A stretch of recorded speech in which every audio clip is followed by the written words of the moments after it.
नमस्कार. तू ही रे माझा मितवा ह्या सिरियलच्या आजच्या भागात आपण पाहत आहोत. राकेशला गुंड धमकी देत असतात, 10 लाख रुपये लवकरात लवकर शुक्रवारपर्यंत आणून द्यायचे, नाहीतर तुझं गेम ओव्हर करेल अशी धमकी तो देत असतो. आणि इथे राकेश म्हणतो हो हो देतोय, लवकर देतोय असं म्हणत फोन ठेवत असतो. मामा मात्र त्याच्याकडे पाहत असतात की त्याला गुंड खूपच त्रास देत आहे, कारण त्याने केलेल्या ह्या सगळ्या गोष्टी त्याच्याच अंगाशी येत आहे. इथे मात्र अंजली घाबरलेली असते आणि नवऱ्याला विचारू लागते, अहो हे सगळं काय चाललंय? मला ना फार भीती वाटते. हा गुंड कोण होता? तुमच्याकडे 10 लाख कसले मागत होता? आणि तुम्ही का त्याला 10 लाख रुपये द्यायचे? असं काय केलं आहे तुम्ही? अशी ती प्रश्न विचारू लागते. तर इथे राकेश हसत हसत सांगू लागतो, अगं आमच्या मित्रमंडळात ना एक दादा नावाचा सगळ्यात मोठा मित्र आहे. तो ना आम्हाला असंच बोलत असतो आणि मी 2-4 दिवसापासून त्याच्याकडे भेटायला गेलो नाही. मग काय, त्याने मुद्दाम आता अशी धमकी दिली, शुक्रवारपर्यंत भेटायला आला नाही तर 10 लाख रुपये जमा करायचे. अशी बोलण्याची पद्धत आहे दादांची. सगळ्यात मोठे आणि वयाने पण मोठे ते आमच्यामध्ये, म्हणून ते अशा शब्दात आम्हाला मुद्दाम फटकारत असतात. मात्र सगळ्यांच्या चेहऱ्यावरचा रंगच उडालेला असतो. आजी आणि अंजली मात्र फार घाबरलेली असते. हे सगळं काही मला योग्य वाटत नाही असे आजी म्हणू लागते. तर तो सांगू लागतो, काही चिंता करू नका. इथे मात्र ईश्वरी विचार करत आहे, काय करू, सरांशी कसं बोलू की आकाश आणि नम्रता एकमेकांवर प्रेम करतात, त्यांना लग्न करायचं आहे. ही गोष्ट सांगण्याची हिंमत काही तिची होईना. ती सतत प्रयत्न करत असते आणि प्रयत्न मात्र तिचे अपयशी ठरवत असतात. ती बोलण्याच्या ओघात काही गोष्टी बोलू लागते की एक मुलगा आणि मुलगी जर एकमेकांवर प्रेम करत असेल तर त्यांनी काय करायला हवं. तर इथे अर्णव म्हणतो लग्न करायला हवं. मग तो म्हणतो मग काय, माझं लग्न झालेलं आहे. इथे लगेच ईश्वरीला कॉमेडी सुचते. तुम्ही जर आपल्या लग्नाला लग्नच मानत नाही, मग तुमचं लग्न कसं काय झालं आहे? तर तो मिस इंदोर प्लीज माझं डोकं खाऊ नको, आधीच मी खूप टेन्शनमध्ये आहे आणि तू जास्त त्रास देते मला, तुला ना मी इथेच उतरून देईन ना गाडीतनं, असं म्हणत तिला तो चिडू लागतो. तर ती त्याला म्हणत असते, चिडू नका, मी फक्त एक गंमत करत होते. गंमत करण्याच्या नादात तिच्याकडनं काही सत्य बोलल्या जातच नाही. खूप भीती वाटत असते तिला ही गोष्ट सांगायची. इथे अंजली घाबरलेली असते. तर राकेश समजावत असतो, मामा खरं सांगा तुमच्या भाचीला की असं काही नाही, तुम्ही घाबरू नका. आणि अशा मित्रांच्या छोट्या मोठ्या गमती गोष्टी होतच असतात की नाही, तुमच्याकडे पण होत असतील की नाही. मामा मात्र हसतात आणि अंजलीलाही म्हणतात, काही घाबरू नको, जावई बापू आहे ना, सगळं काही पाहून घेतील. जावई बापू आपले खूप हुशार आहे, त्यांना सगळ्या गोष्टी हँडल करता येतात. आता इथे स्वतः राकेश म्हणतो, चला थोडा का होईना हसून खेळून विनोद करून मी आता ही परिस्थिती थांबवली, तरी माझ्यावर आलेलं संकट मी कोणाला दिसू दिलं नाही. मी ना ॲक्टर व्हायला हवं होतो, उगाचच मी हा झोलर झालो, असं स्वतःलाच तो म्हणू लागतो. स्वतःचंच कौतुक स्वतः करत असतो आणि आलेल्या संकटावर आता कशी मात करायची याचा विचार करत आहे. मात्र आता वल्लवी म्हणत असते, ह्या जावयाचे खरे रंग हे आहे, याची नजर पण संपत्तीवरच आहे. 10 लाख रुपये आता तो अंजलीकडनं नक्की काढणार, पण कसे काढणार हेही आपण पुढे पाहूच.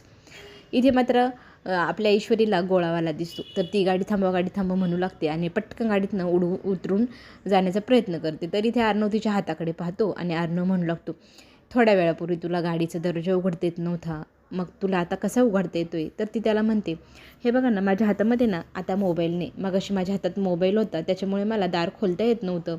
आणि ती सीट बेल्ट न खोलताच त्या बर्फाच्या गोळा खाण्यासाठी जणू काही उडी मारून जाऊ की टुणकून अशी करत होती. तर इथे अर्णव तिला थांबवतो आणि म्हणतो, सीट बेल्ट खोल. मग दरवाजा उघडला, बाहेर उतरतात. तो तिला सीट बेल्ट खोलून देतो आणि ती गंमत ती अटकेल की काय, त्याला तिने केलेलं नाटक अर्णवला समजेल की काय, म्हणून पटकन बाहेर उतरते आणि विषयांतर करते. बर्फाच्या गोळावाल्याला 2 गोळे बनवायला लावते, ते पण कोला फ्लेवरचे. तर इथे तो म्हणतो, मला खायचंच नाही, तर तू माझा ऑर्डर कशी काय देऊ शकते? तर ती म्हणते, बर्फाचा गोळा खाल्ला नाही तर काय तुम्ही जिंदगीत केलं आहे? किती मस्त गोष्ट असते. आणि ज्या व्यक्तीने बर्फाचा गोळा आयुष्यात खाल्ला नाही त्या माणसाला माणूस तरी कसं म्हणावं. इथे बर्फाचा गोळावाला म्हणतो, साहेब एवढ्या रागाने जर तू बर्फाचा गोळा खाणार असेल ना, तर तुम्हाला बर्फाचा गोळा खाण्याची अजिबात मजा येणार नाही, खा बरं. मग तो गोळा बनवू लागतो. तितक्यात मिस इंदौर अशी हाक 2 वेळा अर्णवच्या कानावर पडते आणि तो माणूस ईश्वरीच्या दिशेने येत असतो. मिस इंदौर म्हणत अर्णवला इथे राग येतो. तुझी हिंमत कशी झाली मी सिंदूर हाक मारण्याची माझ्या बायकोला. तरी ते ईश्वरी थांबवू लागते. अहो माझ्या ओळखीचं नाही तो, त्याला का तुम्ही डायरेक्ट असं पकडताय, सोडा. पण तो काही सोडायला तयार नसतो. तितक्यात त्या माणसाची बायको येते आणि ती म्हणते मी इंदोरची आहे आणि आमची लव्ह स्टोरी इंदोर महाराष्ट्राची, म्हणून ते मला मिस इंदोर म्हणतात. तुम्ही माझ्या नवऱ्याला असं का डायरेक्ट पकडलं. इथे अर्णव सॉरी म्हणतो, माझी ही बायको इंदोरची आहे म्हणून माझा गैरसमज झाला असं म्हणत तो स्वतःच असा गिल्टी फील करू लागतो आणि त्यांनी केलेल्या ह्या गोष्टीमुळे त्यालाच हसायला येत असतं. मात्र इथे ईश्वरी काही केल्या स्वतःचं हसू थांबूच शकलेली नसते आणि ती म्हणू लागते, अहो त्यांनी मला मिस इंदोर हाक मारली असं समजून तुम्ही त्याच्यावर का रागवलात. तुमचा एवढा हक्क आहे का माझ्यावरती. तर तो म्हणतो काहीही काय, नाही नाही नाही असेलच असं म्हणत ईश्वरी त्याच्या गळ्यात पडू लागते आणि म्हणू लागते, मला ना तुम्ही मिस इंदोर म्हणताना खूप छान वाटतं. आणि इथे तो बोलू लागतो, तसं काही नाही, मी फक्त त्या माणसाला ओळखत नाही म्हणून त्याला मी सिंदूर हाक मारू नका असं म्हणालो. तर ती म्हणू लागते, मी समजू शकते तुमच्या भावना, डोंट वरी, नका घेऊ टेन्शन, मी आहे तुमची आणि तुमचीच असं म्हणत ती त्याला बर्फाचा गोळा खाऊ घालते आणि दोघंजणं घरी येतात. घरी आल्यानंतर मात्र इथे मामा विचारू लागतात, तुम्हाला एवढा वेळ का लागला. तर इथे अर्णव खोटं सांगतो की आम्हाला ट्रॅफिक लागली होती, ट्रॅफिक जाममध्ये आम्ही अडकलो होतो. तर आजकाल ट्रॅफिक जास्तच लागते तुम्ही दोघंजणं गेल्यानंतर, अशी इथे अंजली मुद्दाम हसून कॉमेडी करू लागते. तर मामा म्हणू लागतात, हो गं बाई यांच्या वेळेलाच जास्त असते बघ ना. मला तर वाटतं ईश्वरीला ना आपल्या अर्णवने पर्पल कलरची लिपस्टिक घेऊन दिली आहे. तिची ओठ बघ ना किती पर्पल पर्पल दिसतंय. इथे ईश्वरी हसू लागते. ती काय बोलण्याच्या आतच अंजली म्हणू लागते, हो का, पण इथे अर्णवची पण ओठ पर्पल दिसतंय, नक्की केलं काय. तर ह्यांच्यामध्ये अंजली आणि मामामध्ये आता ईश्वरी बोलू लागते की तुम्ही काहीही मनोरे बांधू नका, आम्ही ना रस्त्यावरचा बर्फाचा गोळा खाल्ला, तोही कोला फ्लेवरचा. तर इथे अंजली म्हणते, माझ्या भावाने बरा खाल्ला बर्फाचा गोळा, तो कधी खात नाही बाहेरचं अनहायजेनिक. तर ती म्हणते, हो त्यांनी खाल्ला कारण फक्त माझ्यासाठी, मला आवडतो म्हणून. मग इथे अर्णव ओठ पुसू लागतो. तर अंजली म्हणते, अरे असे ओठ पुसू नको, त्याचा रंग एवढा सहजासहजी उतरत नाही. मामाही म्हणतात, हा रंग वेगळा आहे, प्रेमाचा आहे, हा एवढा सहजासहजी उतरणारा नाही. इथे लगेच अंजली अर्णवला असं करून चिडवू लागते आणि अर्णव म्हणतो, ताई काहीही काय. तर तीही त्याला म्हणू लागते, सर खरंच त्याचा रंग उतरत नाही, वेळ लागतो. अंजली खूप मजा घेत असते अर्णव आणि ईश्वरीची. आणि त्यातच आता मामी उठते आणि म्हणते, खूप झालं हां तुमचं, आता तुम्हाला आवरायचं नाही का, थोड्या वेळात पाहुणे यायला सुरुवात होईल आणि पाहुणे आले की मग उशीर होऊन जाईल तुम्हाला आवराय करण्यासाठी, लवकर तयारी करून सगळेजण या. खरं तर मामीने इथे तिचे स्पेशल गेस्ट, स्पेशल पाहुणे बोलवले आहे आणि ती आता फक्त त्या पाहुण्यांचीच वाट पाहत आहे. पार्टीत मोठा बंपर धमाका करणार तिचा ठरलेला प्लॅन. ठरल्याप्रमाणे पार्टी सुरू झाली. इथे आकाश, नम्रता एकमेकांशी गप्पा मारत असतात, टाळ्या देऊन एकमेकांशी बोलत असतात आणि हे सगळं वल्लवी मात्र पाहत असते. दरवेळेला ती चिडते, पण आज तिला रागही येत नाही, चिडतही नाही. तिला आता जो बंपर धमाका करायचा आहे त्याने ती सगळ्यांना दाखवणार. इथे मात्र सगळेजण जमा झालेले असतात. आता ईश्वरी मेन पार्टीची जिच्यासाठी पार्टी ठेवली तीच व्यक्ती आली म्हटल्यावर अंजली सगळ्यांना होस्टिंग करून सांगत असते. अंजली म्हणू लागते की आपली ईश्वरी आली आहे तर आता आपल्याला पार्टी सुरू करायला काही हरकत नाही, तिने माझा जीव वाचवला, माझ्यासाठी ती खूप स्पेशल आहे, तिला थँक्यू करण्यासाठी मी आज ही पार्टी ठेवली आहे सगळ्यांसमोर. इमोशनल इथे अंजली होत असते आणि ईश्वरी पण सगळ्यांसमोर ईश्वरीचं कौतुक भरभरून अंजली करत असते.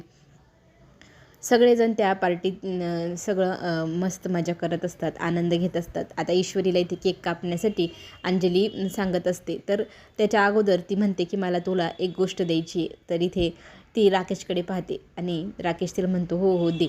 तर राकेश आणि अंजली यांच्यातर्फे त्यांनी इथे आपल्या ईश्वरीला छोटासा पाळणा दिलेला असतो. हा पाळणा खूप सुंदर आहे, पण हा पाळणा मला का गिफ्ट केला असा प्रश्न आता ईश्वरी अंजलीला विचारू लागते. तर इथे आपली अंजली म्हणू लागते की ह्या प्रश्नाचं उत्तर तुला एकच व्यक्ती देऊ शकते, ती म्हणजे आपली आजी. तर आजी म्हणू लागते की ह्या घरात लवकरात लवकर अंजलीचा जसा पाळणा हलणार आहे तसा तुमचंही हलू द्या आणि गोड बातम्या आमच्या कानावर पडू द्या, अशी इथे आजीने गोष्ट सांगितलेली असते आणि सगळेजण हसू लागतात. तर इथे सगळ्यांचं मान ठेवत तो पाळणा स्वीकारते ईश्वरी आणि मग अंजली तिला म्हणू लागते, आता लवकर केक काप, आपल्याला लवकर पार्टी सुरू करायला, हो की नाही. सगळ्यांना केक खायची खूप आतुरता लागली आहे. असं म्हटल्यानंतर इथे ईश्वरी अर्णवला हाताला धरते आणि स्वतः शेजारी उभी करून घेते. केक कापते. केक कापल्यानंतर ती सगळे पीसेस एका प्लेटमध्ये घेते आणि पहिला घास अंजलीताईला भरवते. अंजलीताई तोच घास तिला फिरवते आणि अगोदर तू खा असं म्हणू लागते आणि नंतर आपली ईश्वरी तो घास अर्णवला भरायला जाते, पण तो काही खात नाही. तो मागे सरकून जातो. मग ईश्वरी त्याच्यासमोर जाऊन त्याला म्हणू लागते, माझ्या हाताने जर तुम्ही खाल्ला तर केक तुम्हाला गोडच लागेल. मग त्याला ती तो घास भरवते. इथे मात्र राकेश तिच्यासमोर वासून उभा असतो. त्याच्याकडे ती पाहतही नाही. त्याच्या शेजारून प्लेट पुढे करते, त्याला घ्यायला सांगते आणि निघून जाते. आणि पुढे जाऊन तो घास मग ती वल्लवीला देऊ करते. वल्लवीला आणखी एक डायलॉगही बोलते, तुम्हाला माझ्या हातून केक गोड लागेल ना? तर ती म्हणते की मला केक आवडतच नाही आणि अति गोड तर मी खातच नाही. तिथून ती निघून जाते. इकडे सगळ्यांना केक भरवल्यानंतर ईश्वरी सगळ्यांसमोर इकडे बाजूला येते आणि त्यातच लगेच आकाश आणि नम्रता तिला म्हणू लागतात की ताई लवकरात लवकर ही आमच्या दोघांची गोष्ट सगळ्यांना सांगून दे. आकाश मात्र आत्ता म्हणतोय, मला खरं तर आईची भीती वाटते. आई माझ्या मते काहीतरी वेगळंच मनात ठेवत आहे आणि तिने वेगळंच काही केलं तर आज मला जास्त भीती वाटते. प्लीज तू दादाशी ह्या विषयावरती बोल.